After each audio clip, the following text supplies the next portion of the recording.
Assalamualaikum warahmatullahi wabarakatuh.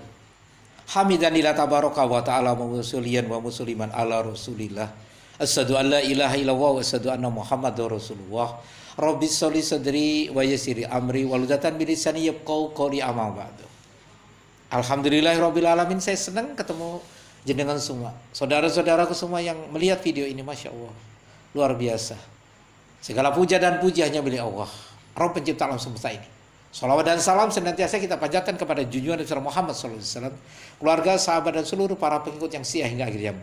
Mudah-mudahan saya jenengan semua yang hadir dalam kapasitas ilmu ini, semua yang melihat video ini, semuanya mudah-mudahan masuk dalam golongan Rasulullah SAW, dan mudah-mudahan dapat syafaat dari Nabi Muhammad SAW.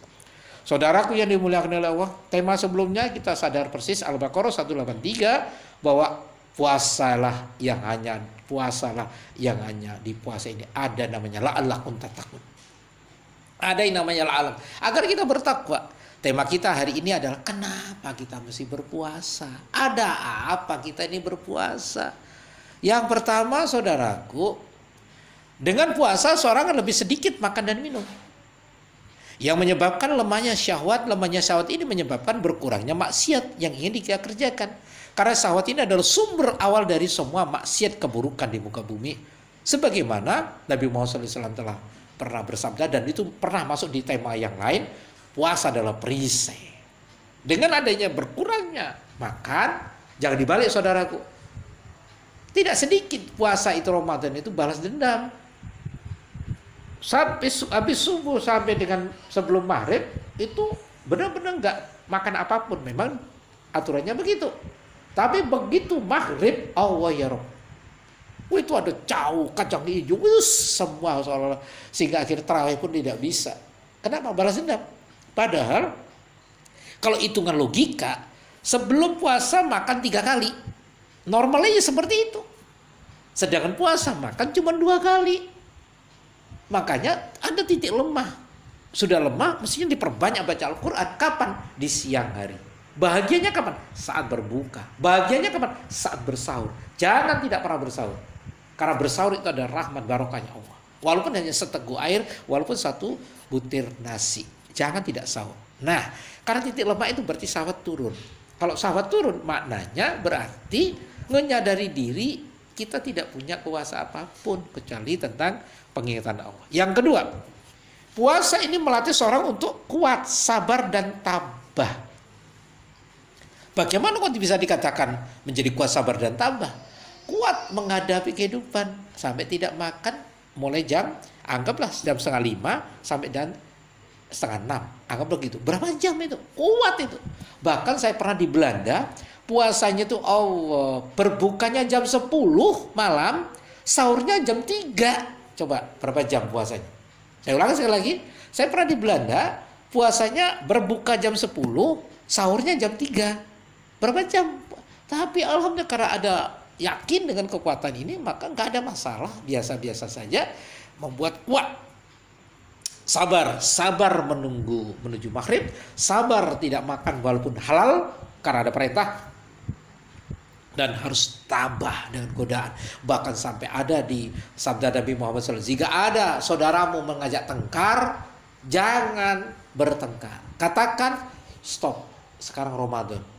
Bukan berarti kata-kata ini terus kita ngomong nanti kalau selesai Ramadan kita tukaran. Bukan itu. Artinya kita benar-benar tidak bisa melakukan hal yang negatif.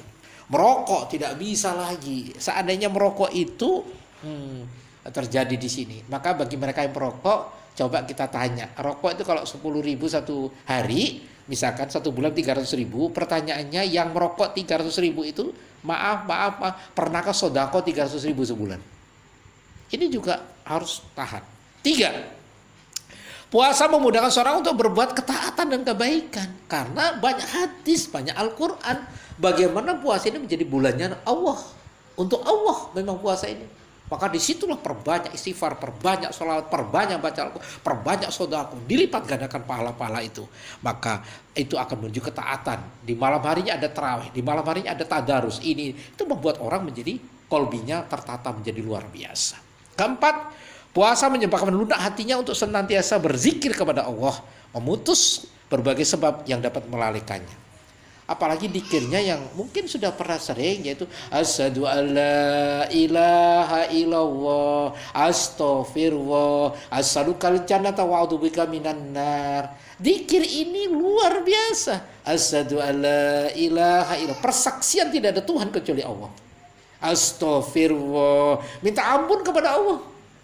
Karena kita banyak dosa, dosa mata, telinga, otak, kaki, semuanya kita pernah dosa. Perbanyak istighfar. Karena ini connect dengan Ali Imran 133. Bersegeralah minta ampun kepada Allah, surga jaminannya. Kenapa? Allah Maha Pengampun. Surga jaminannya, Allah Maha Pengampun. Kalau sudah itu orang bertakwa. Lalu asyhadu alla ilaha illallah, astaghfirullah, as'alukal jannata wa a'udzubika minan nar. Mohon sama Allah, ya Allah, dekatkan pada surga, masukkan dalam surgamu, jauhkan dari neraka. Ini perbanyak dikir itu. Dikir itu diperbanyak. Kalau kita bisa dikir seperti itu, insya Allah kita akan diampuni oleh Allah. Tidak saja diampuni, neraka dijauhkan, surga didekatkan. Apalagi ditambah, Allahumma innaka afuwwun tuhibbul afwa wa'fu anni. Oh, maaf ya Allah, maafkan kami ya Allah, maafkan kami banyak dosa, akui kesalahan itu. Kalau kita bisa seperti itu, ya Allah, zikirnya itu aja. Asyhadu alla ilaha illallah, astaghfirullah, as'alukal jannata wa a'udzubika minan nar. Allahumma innaka afuwwun tuhibbul afwa wa'fu anni. Terus seperti, karena kita hamba. Karena kita bukan apa-apa. Kita banyak dosa. Akui kesalahannya. Akui, maaf ya Allah, maaf ya. Kalau itu bisa kita lakukan, saudaraku, maka apa kalau tidak jannah sesuai janji Allah. Makanya la'allakum tattaqun. Yuk, semangat berpuasa, semangat beribadah. Kalau tidak ditambah sunnah, perbanyak sunnah. Kalau tidak bisa semua, jangan tinggalkan walaupun hanya sedikit sunnah itu. Kurang lebih mohon maaf. Bila taufiq wal hidayah. Wassalamualaikum warahmatullahi wabarakatuh.